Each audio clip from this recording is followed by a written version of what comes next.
এবার আমরা পরবর্তী অঙ্কের দিকে যাচ্ছি। পরবর্তী অঙ্কটা বলছে যদি বলছে x plus y varies as x minus y হলে প্রমাণ করি এক্স ভ্যারিজিয়াস ওয়াই হবে। তাহলে কি প্রথমেই আমরা দেখে নিচ্ছি, তাহলে এটা সরল ভেদে আছে দেখতে পাচ্ছি। তাহলে কি লিখবো, x plus y equal to হচ্ছে কে ইন্টু এক্স মাইনাস ওয়াই। যেখানে কি লিখছি, যেখানে কে অশূন্য ভেদ ধ্রুবক, ঠিক আছে। তাহলে এখান থেকে কি পাচ্ছি, এক্স প্লাস ওয়াই বাই এই রাইট সাইডেরটা নিচে নামিয়ে নিই, তাহলে এটা ইকুয়াল টু কে পাচ্ছি।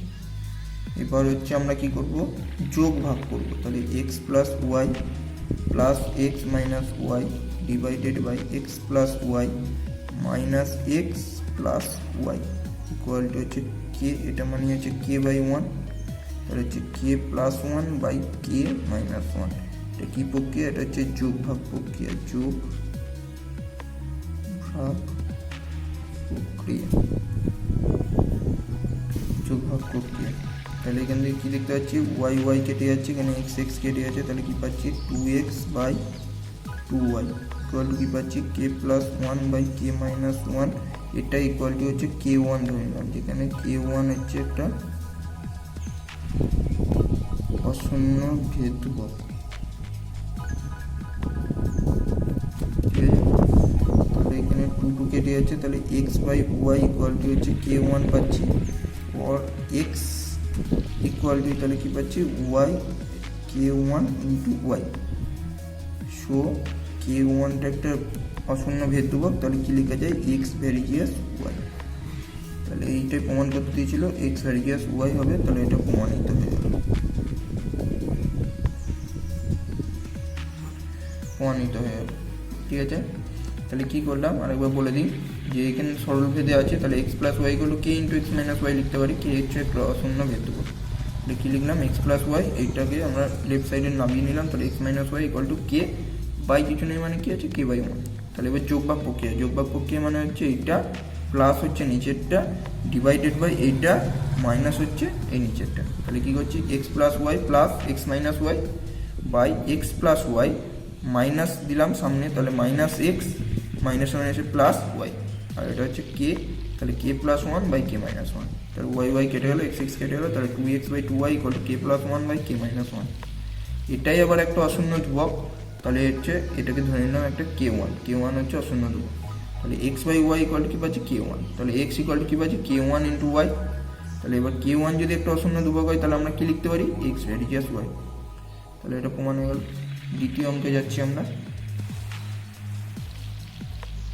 দ্বিতীয় অঙ্ক কি বলছে, দ্বিতীয় অঙ্ক বলছে যে A square plus B square varies as A square minus B square হলে প্রমাণ করি এ ভ্যারিজিয়াস বি। তাহলে এখানেও তাহলে আমরা কি দেখতে পাচ্ছি, এটা সরল ভেদে আছে। তাহলে কি লিখবো, A square plus B square equal to হচ্ছে কে into A square minus B square. এখানে কি লিখছি, কে হচ্ছে অশূন্য ভেদ ধ্রুবক, ঠিক আছে। অঙ্কগুলো তোমরা টুকে নেবে, দিয়ে অঙ্কগুলো প্র্যাকটিস করবে ভালো করে। তাহলে কী করছি, এই রাইট সাইডেরটা নিচে নামিয়ে নিচ্ছি, তাহলে A square plus B square divided by A square minus B square equal to কী পাচ্ছি, কে। তাহলে আবার সেই যোগ ভাগ প্রক্রিয়া করছি, তাহলে জানো আগেই A square plus B square plus A square minus B square divided by A square plus B square minus করলাম, তাহলে A square minus minus plus B square equal to হচ্ছে K plus one divided by K minus one. তাহলে K নিচে কী আছে, one আছে, এটা হচ্ছে যোগ ভাগ করলাম।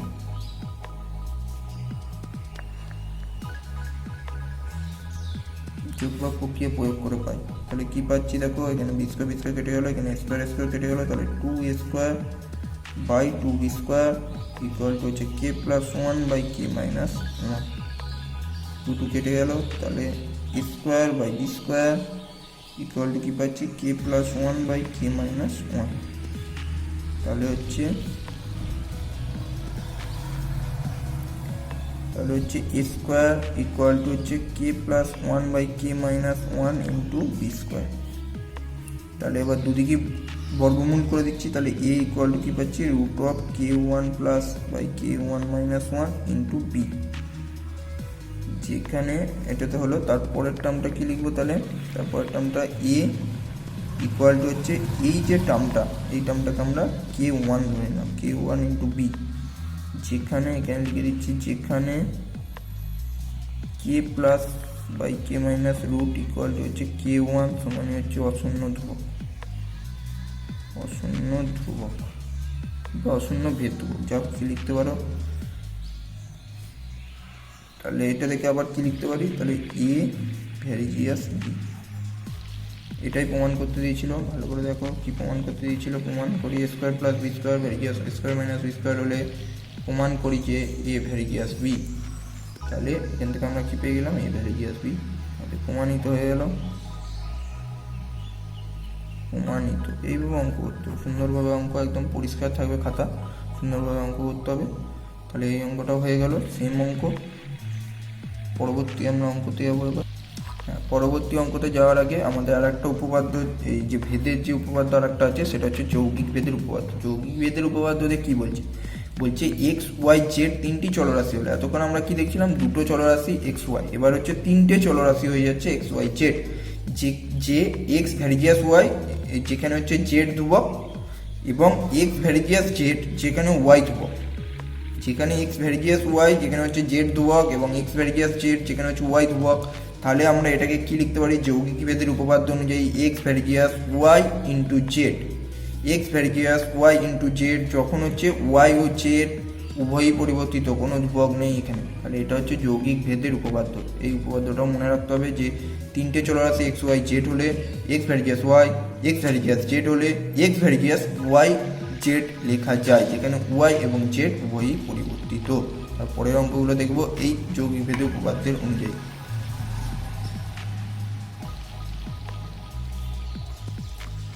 তাহলে আমরা পরবর্তী অঙ্ক শুরু করি। পরবর্তী অঙ্ক কি বলছে দেখি, যদি 5 জন লোক 9 দিনে 10 বিঘা জমি চাষ করতে পারেন, তবে 30 বিঘা জমি চাষ করতে 25 জন লোকের কতদিন সময় লাগবে, তা ভেদ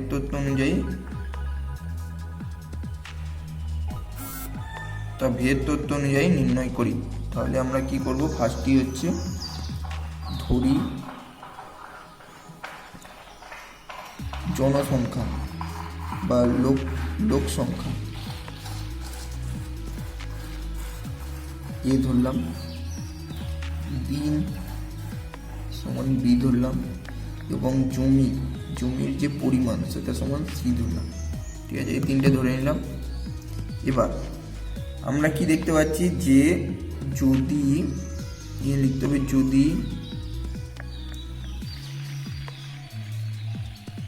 যদি আমাদের দিন সংখ্যা ধ্রুবক হয়, যদি দিন সংখ্যা ধ্রুবক হয়,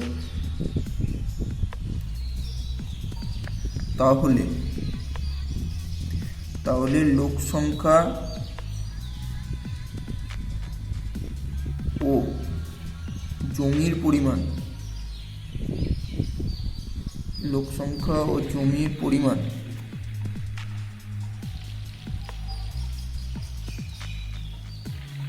সরল ভেদে থাকবে।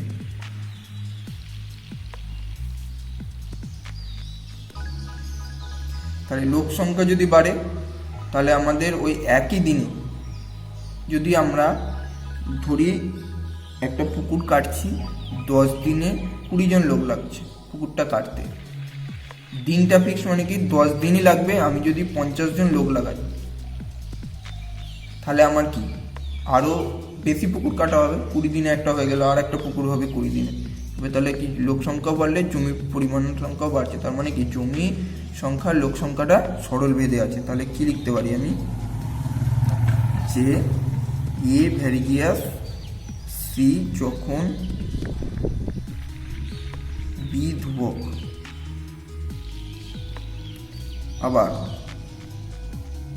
আবার কি হচ্ছে, আবার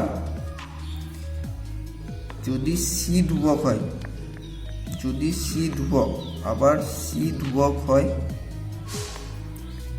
তখন লোক সংখ্যা বাড়লে সংখ্যা বাড়লে দিন সংখ্যা কমবে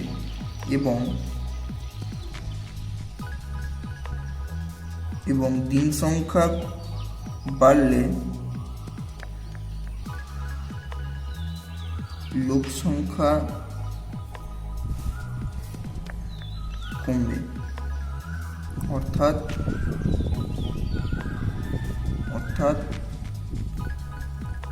এ ও বি ব্যস্ত ভেদে থাকবে। বোঝা গেল? এটা সহজে একদম গুছিয়ে লিখলাম। তাহলে এ ভ্যারিজিয়াস কি হয়ে যাবে 1/b যখন, এটা কিন্তু দেখতে হবে, যখন সি হচ্ছে ধ্রুবক। তাহলে এবার যে যৌগিক ভেদের নিয়মটা শেখালাম, এই যৌগিক ভেদের নিয়মে এ ভ্যারিজিয়াস সি, এ ভ্যারিজিয়াস 1/b থাকলে এটাকে আমরা কিভাবে লিখি? যৌগিক ভেদের নিয়ম অনুযায়ী লিখে দিচ্ছি আর একবার। যৌগিক ভেদের উপপাদ্য অনুযায়ী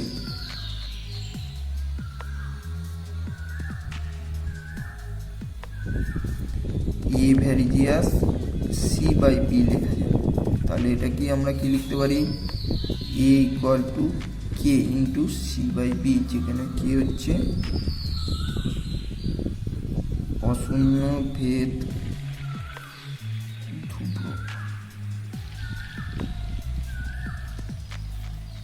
ঠিক আছে, এবার দেখি প্রশ্নে কি কি দিয়েছে। প্রশ্নে দেখা যাক। প্রশ্নে দেখছি কি লোক সংখ্যা 5 দিয়ে দিয়েছে। তাহলে কি লোক সংখ্যা 5 দিয়ে দিয়েছে মানে কি? এখানে লিখছি লোক সংখ্যা 5 দিয়ে দিয়েছে 5, দিন সংখ্যা দিয়ে দিয়েছে 9, আর জমির সংখ্যা হচ্ছে 10 বিঘা দিয়ে দিয়েছে। এখান থেকে এই ভ্যালুগুলো ওই ইকুয়েশানে আমি বসাবো। তাহলে এই ইকুয়েশানটাকে আমি 1 নাম্বার দিয়ে দিলাম। এই ইকুয়েশানে হচ্ছে আমি বসাবো যে ওই ভ্যালুগুলো এ বি আর সি এর ভ্যালুগুলো। তাহলে এখান থেকে কে এর ভ্যালু পেয়ে যাবো, এ ইকুয়াল টু হচ্ছে 5 into k, C equal to হচ্ছে 10 divided by P equal to হচ্ছে 9। তাহলে এখান থেকে আমি কে এর ভ্যালুটা কি পাচ্ছি?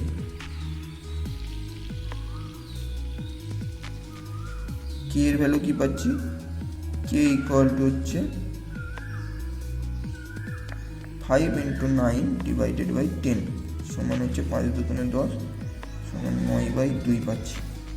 ঠিক আছে, এবার কি বার করতে বলেছে দেখি। বার করতে বলেছে 30 বিঘা জমি। তাহলে 30 বিঘা জমি মানে কি?